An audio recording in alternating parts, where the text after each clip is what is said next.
Today's date is July 7, 2025. This is Luciana Spracher representing the City of Savannah's Municipal Archives. I am interviewing Felicia Worriels Lambert and Patricia Scott for the Savannah Community Memory Project. We are conducting this interview at Woodville Community Center. I am also joined by Pamela Anderson from the Woodville Community Action Organization. Thank you all for joining us today. So I'm going to start first with you, Ms. Lambert, and ask you to tell us your full name. Felicia Worriels Lambert. Okay. And when were you born? I was born in Savannah on September the 5th, 1966. And what were your parents' names? Albert and Ethel Worriels. Okay. Where did you grow up? Right here in Woodville. Woodville.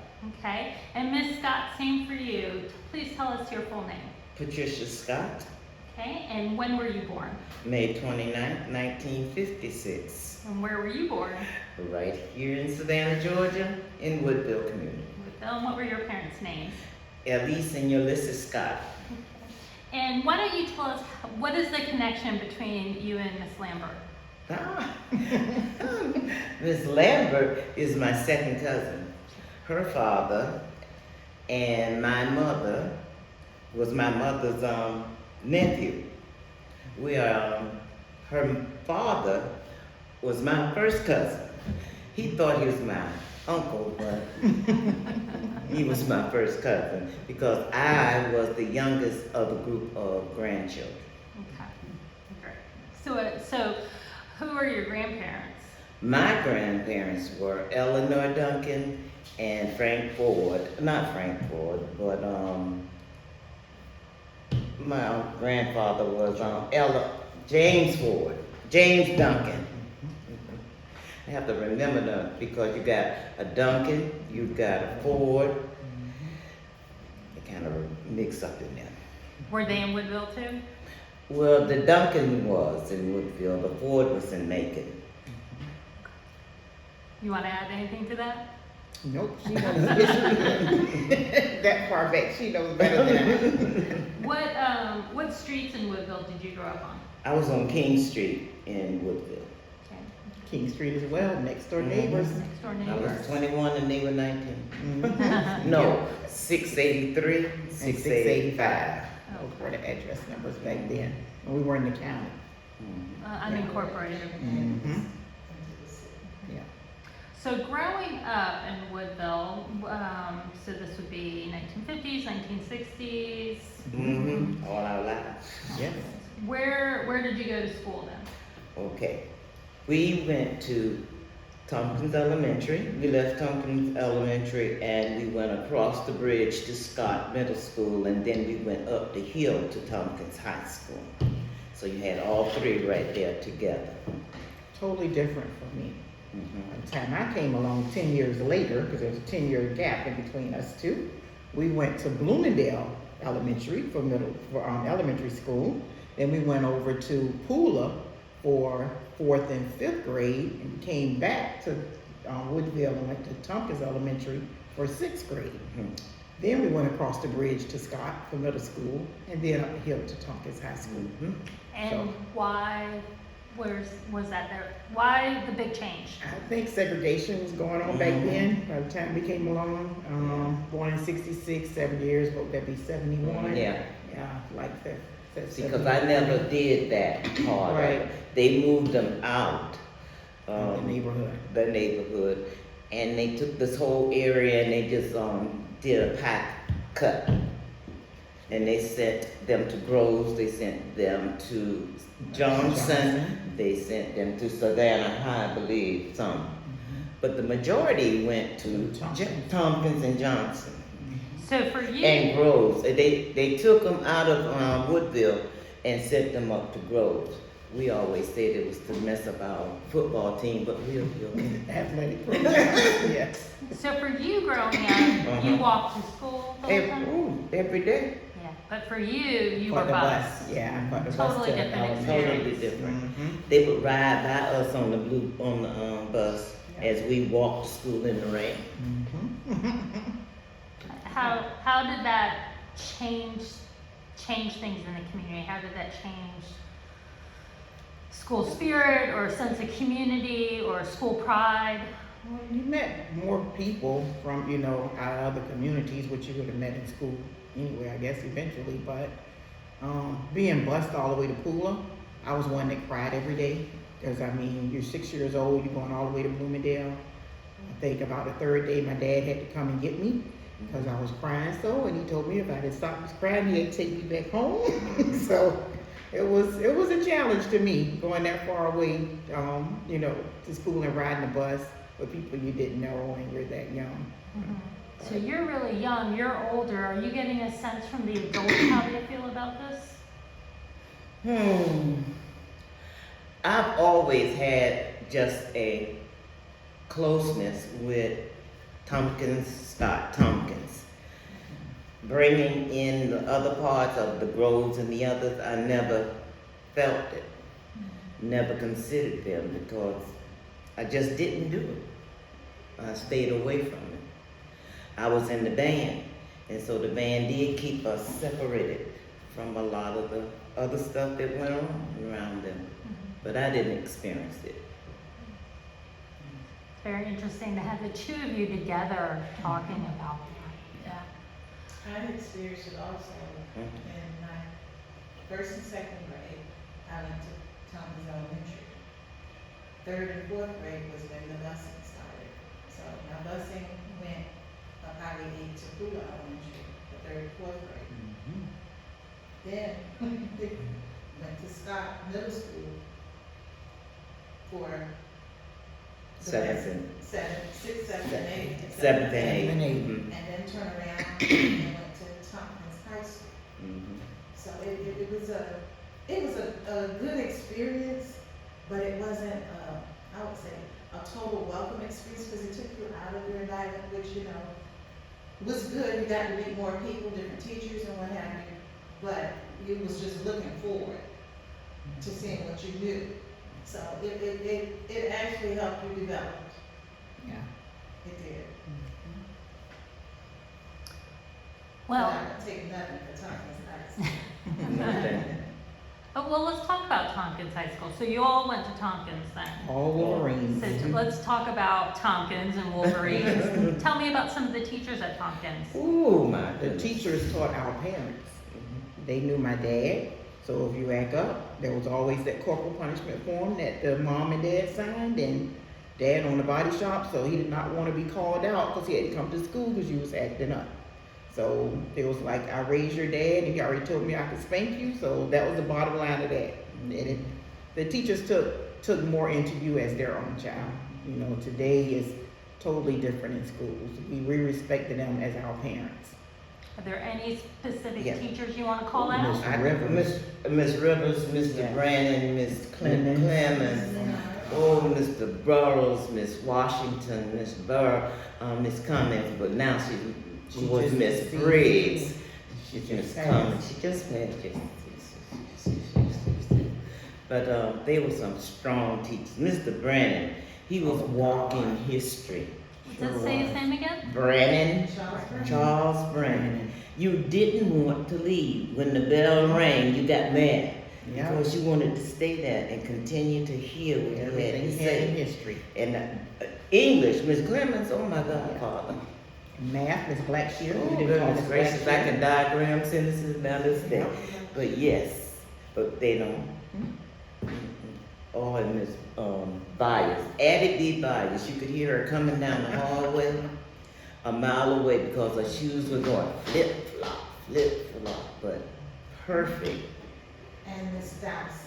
Miss Doss was Oh, first the daycare daycare. here. We had daycare on our campus, and she taught so many kids and teachers' kids at the daycare. Yeah. And when you heard Pastor Edwards say that they raised money and gave it to the school, well, a lot of that funding was donated to the school to feed the kids that were in child care.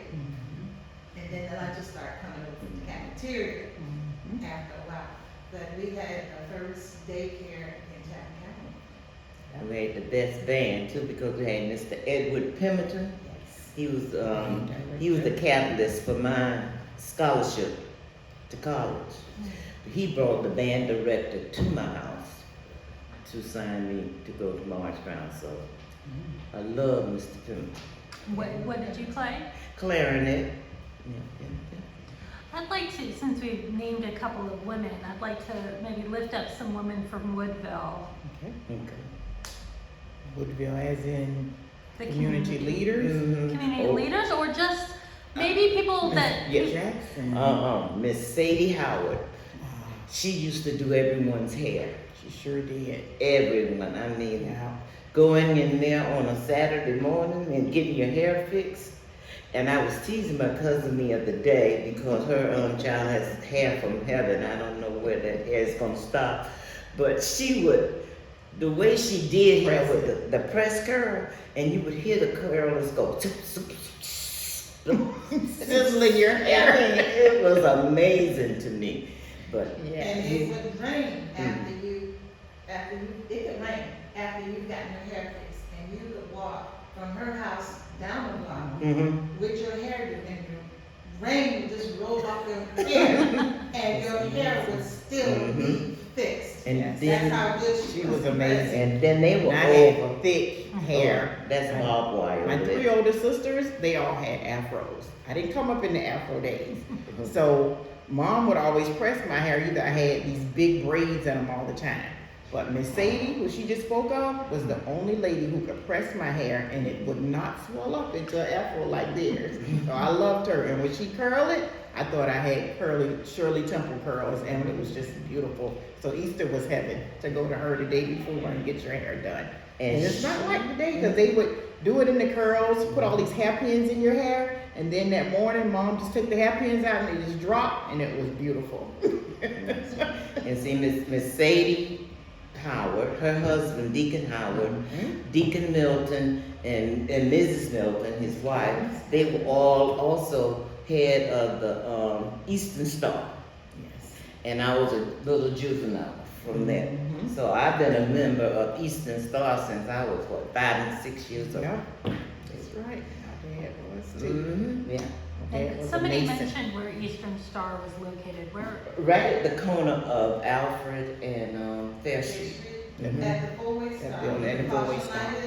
It used to be, Two-story. It used to be a building there. It's torn down now.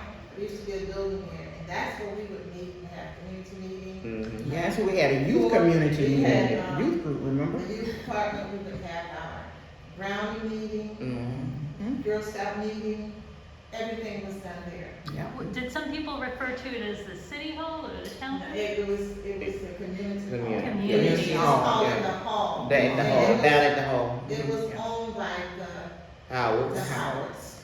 Who led the brownies?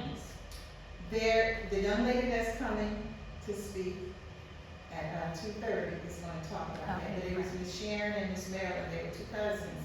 And one had the brownies and one had the Girl Scouts. And we used to have so much fun. It was fun, it really was. Tell me about some other ladies. Miss Carolyn Jackson. Yeah, Catherine Jackson. Catherine Jackson, that was her aunt, used to press our hair. And they owned the property right on the next street, straight directly across from here on King Street. And they had an open field that they would grow sugarcane in, her mother and her aunt and uncle. And we could walk up the street and you could just go out there and he would cut the sugarcane for you. You could take it back home and Dad would sit on the porch and shuck it for us, and we just sit out there and eat sugarcane like crazy. So I mean, it's like the neighborhood fed each other back in the day. And the ladies, oh my God, to go out trick or treating. That was, you always wanted to go to Miss Sadie and Sister Catherine's house. You always wanted to go there because they had the best candy. Those were all good ladies in the day. And then you had, when you come on up the street, and you had Miss F on them, the Gambles, Oh, yes. and the Collins. And we had Miss Annie Mae Styles. Miss Annie Mae Styles could make a pound cake that you didn't want anybody to have it. You just wanted to pick it up and take it. And that was when the churches would have their like family and friend days, and we would go to the parking lot of the the church, and Yeah. we didn't have tents, but they had tables. Mhm. And they would have tables with so much food. And when you say feed the community, Mr. Brian talked about that, Mhm. we did. Yep, indeed. And that was at First African Baptist Church, which is now First African Missionary Baptist Church in Woodville at 19 Alfred Street. And don't forget the Anthony's. Yeah, they used to go by used to have the front part of Woodville and the back part of Woodville. They used to like, the caution light, Alfred Street was kind of like a separator, because we didn't have paved streets back here where we grew up. They had paved streets, and that was already the city on that part. Mhm. So everything on the backside of Alfred Street, we had livestock animals back here. We grew up with cows and chickens and all of that. Hogs and everything. Yes, and hogs. Uncle And Scott had his hogs. And we had gardens. I mean, you get out of school, you gotta go pick peas. You gotta go pick some corn. You had to do everything. But summertime came, parents always went to the market. They would get a bushel of peas, and before you could go play, you gonna sit on that porch, you gonna, peel Shell your peas. shell peas, and you got a bowl that you gotta finish before you can go outside and play. When did people stop having livestock and gardens out I here? can't say. Can't even remember when we got incorporated. It was in You the- when we got the street lights and everything. No. When, 40, 70s? Because when I left in '74, Daddy still. the Scott hogs were have- still back It then. was in the early 70s. Cause my daddy had a high class hog pen. A high class hog pen, I called it, because he had cement back there for this. That His, circular part. the whole, yeah, and they And just chain had. link fence, chain link fences on it. So we had hogs still there. There were still chickens back there when I left here in '74. That's when you went off to college. You still had your 1974. hogs still. Well, that had to have been in the early, what was it, in the late 70s then when all that She ended. was back in 77, so it was a long time. Yeah. Yep. So in the late 70s. Yep. Got street lights and all of that good stuff then. So the improvements as far as like becoming incorporated and pavement and lights Yeah. also led to a decline in gardens and Mhm. sustainability Mhm. and things like that. So you have, one is good, but then you also have this sort of decline Right. in sustainability. Yeah. The gardens kind I of was stayed, just but gonna say, the the gardens livestock stayed had there, to because go I away. can still see the Yeah. gardens. We still have Because gardens. behind it, Mr. Buddy had his, garden and He it sure was. did. Full of corn and sugar cane. Do you think that might be generational then too? Maybe as the generation that garden died out? Yeah. Yes, that's it. Yep. The We were older, more the into younger going people. off to school than we were about keeping up with staying home and taking care of gardens. Yeah. I've never planted a garden a day in my life. Talk to me about some of the changes you've seen then over your time in Woodville. Or It's good changes coming about in the community now. Yeah. A lot of the vacant lots, back in the day, our parents had a lot of land. They believed in land because they were all doing farming. They Right. were doing, crops. So there was a lot of vacant lots around here. As time have changed, people have now sold those lots and there's houses coming up on them. So more people are beginning to benefit from some of the things we grew up with as having a community. Because now the houses they're building around aren't really houses. You see more apartment complexes coming up like crazy, and you meet people these days. I would go off to school and meet people, and they would say their house, but they stayed on 15th floor, and that's what they considered home. And I'm like, that's not a home. That's an apartment complex. But you meet somebody from New York, that's home for them, and that's how they live. But here, you getting land, and in Woodsville, there's lots of land.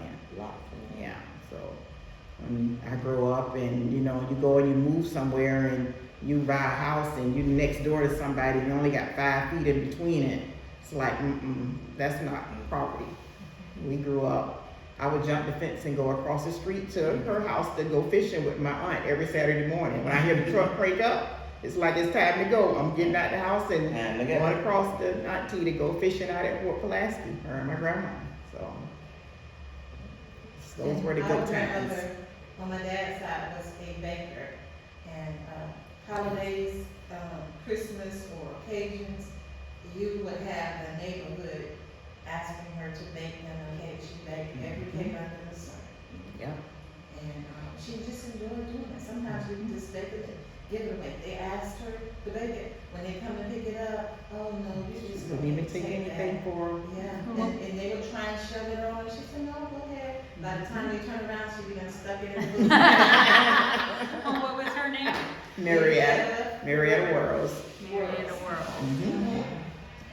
Do you have any questions you want to ask them? Our father in Woodville, he had a ninth grade education because our grandfather passed at an early age. Mhm. And he was the oldest of the children. So he stopped and he went to work at Boyd Motors. And from there, Boyd Motors manager took him under his wings and he took some off to school. They would go out of town to school and came back and he continued to work for them. But then he said, I can do this and start my own business. And he did. He worked for Bohannon Paint and Body Shop. And while he was doing that, he did freelance. He built him a block garage behind Nice his house. backyard. And he did freelance and he worked and that. Then he purchased some land down the street from the house at 8 King Street and he built his body shop that he stayed in for 32 years. So that body shop was in the Woodville community? Yes. Still there. Yes. What, and what was it called? World's Paint and Body Shop. Okay. And it's Mhm. still in operation? It's still in operation. It's rented out right now. Still in the family with us, but we rent it out to other young people coming up that's doing the trade. It When was did he build that? In 1976. Oh, so it's been around a long time. Yeah, It's gonna be 50 years next year. that's right.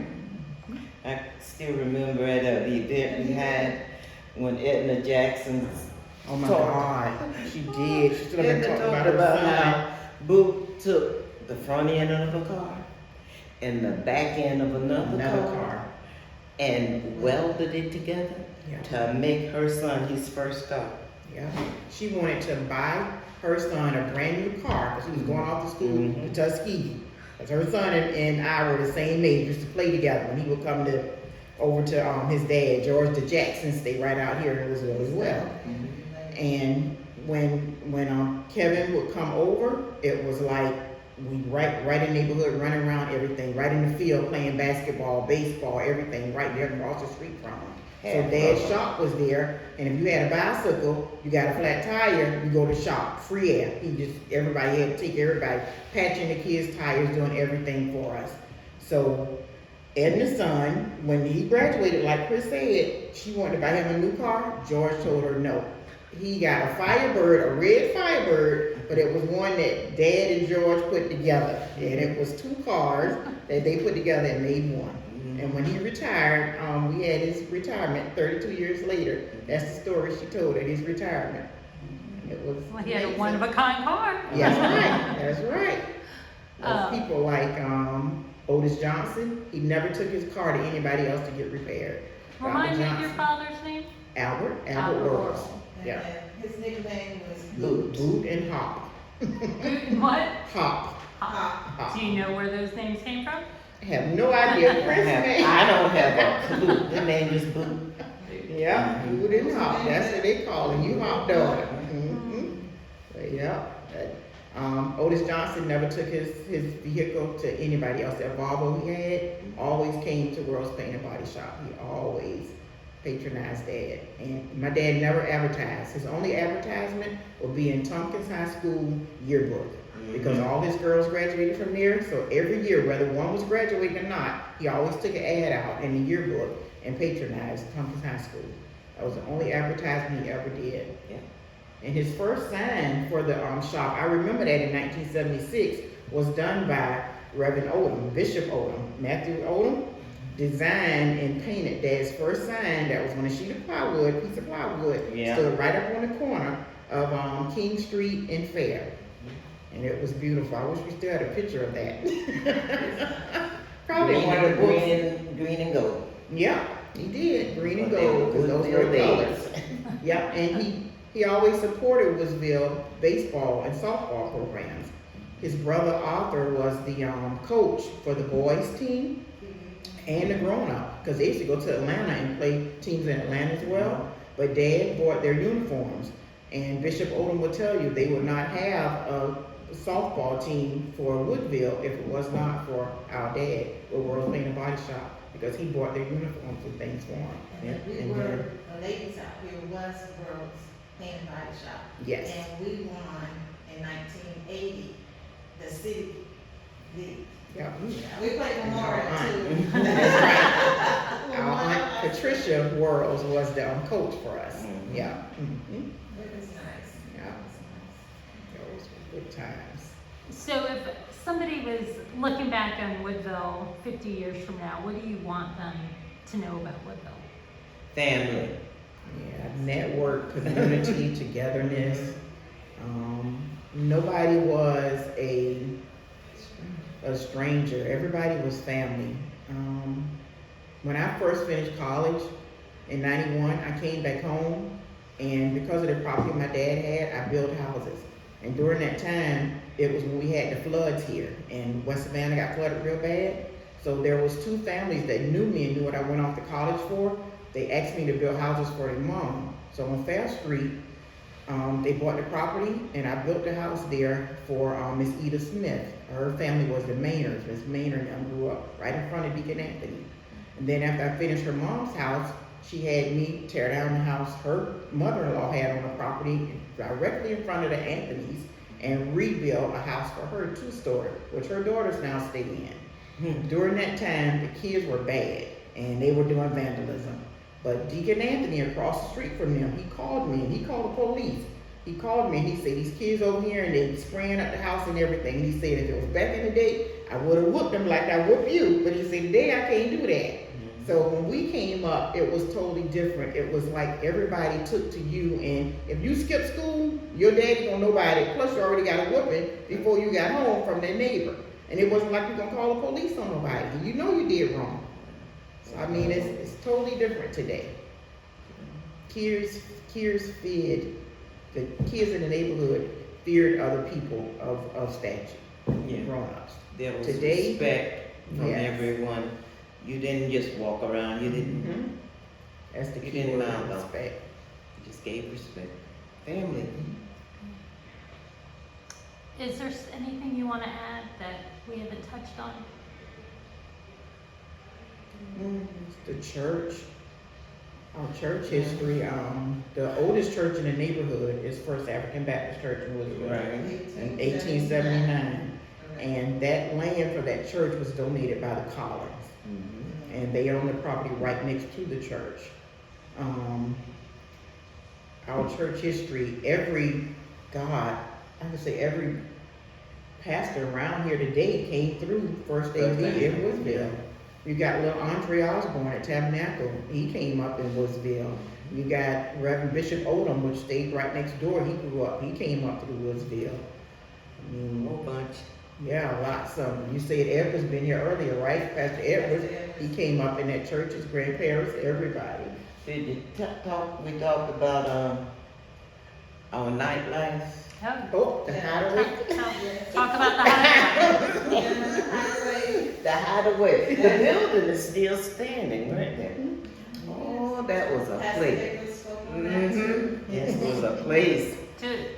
About when did it open? In the Oh 70s? my goodness. Used to go there for penny candy. I couldn't tell you when it opened. It It was was a nightlife, but in the daytime. Yeah. It could have been longer than that. It could have been longer than that. I don't know. Yeah, she had it going on. Miss Georgia? Yes, sir. When she sat by that door, she watched everything. She knew everything. So you're the first that mentioned that you could go get candy there. Yes, Yeah. during the daytime. I didn't go there at night. During the daytime, before we came to play at the playground, we go in there and you get 2 cookies for 1 penny. And it was like the little bird cookies, but it was a different type of cookie. It wasn't really a bird cookie. Candy was the same. You know, when I did get a chance to walk to school, we had a truck that you could stop to called Sunny Boy. Yeah. Everybody always stopped at Sunny Boy and get candy before you go to school. And in the afternoon, I would always stop at Bubba's Snack. That's That's right, we had a corner store. Bubba Snipe was right across the tracks. Mhm. But I could get my pickle and my wise potato chip. She made salt and vinegar before it happened. There you go. As I went home to watch As the World Turned. But those were the good old days. Yeah, Good days. Woodville has grown up since it then. has.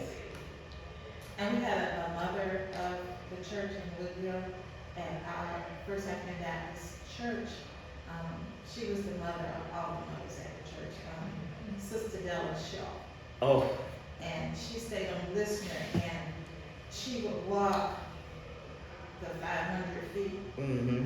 from her home to the church. And every Sunday, we just, as little kids, we would wait for her to get up and sing her song. As little kids, I could just say, she can sing that song. Yes. She would get up and she would walk the aisles and strut and sing Sweet Honey in the Rock. Mm-hmm. Oh my God. Every day, every Sunday. Yep. And us as little kids and the other little kids, everybody was so attentive to her because of her aura and She her brought that spirit beat. that she She brought. brought the spirit, the beat. And you had down the street, at the very bottom of this street, That's right. you got Priscilla Thomas, Sister Jackson. And in fact, I check my phone, I can guarantee you I got a hello from her right now. But That's right, Miss Jackson, Miss But Shaw. in the community, we had a lot of prominent people. yeah, Doctors, lawyers, teachers, architects. She's a teacher, she's an architect from Florida International. She taught in Liberty County 100 years.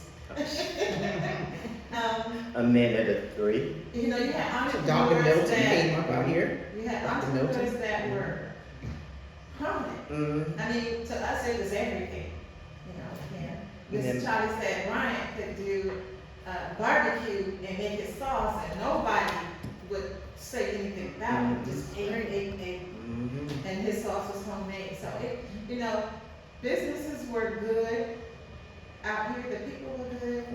Miss Campbell, Elaine Shavers Campbell. Yes, Yep. and her father had his own women cleaning business, That's right. probably did City Hall business. Is she accountant at the city? But I She's mean, accountant it at was, Savannah State. Oh, it was a sense Savannah of State. pride with everybody out here. We had Mr. and Mrs. Steve Lawless that were there, and then I said she drove the bus that took us to Cooler, Yeah. and that's the store where Mandy's is. They own that building, but they're not in the neighborhood anymore. But she took care of us on that bus. She said, "I'm gonna take Woodville to Cooler," and she drove us. And then Highway 80 was just a single lane going and coming. It wasn't the 4 lanes and the middle lane now. There are so many others, and I'm sure we'll touch bases on them as we continue. Okay. Good. Well, I want to thank you both for coming out. It was You're fun. welcome. I love Thank hearing you. your stories. Good history.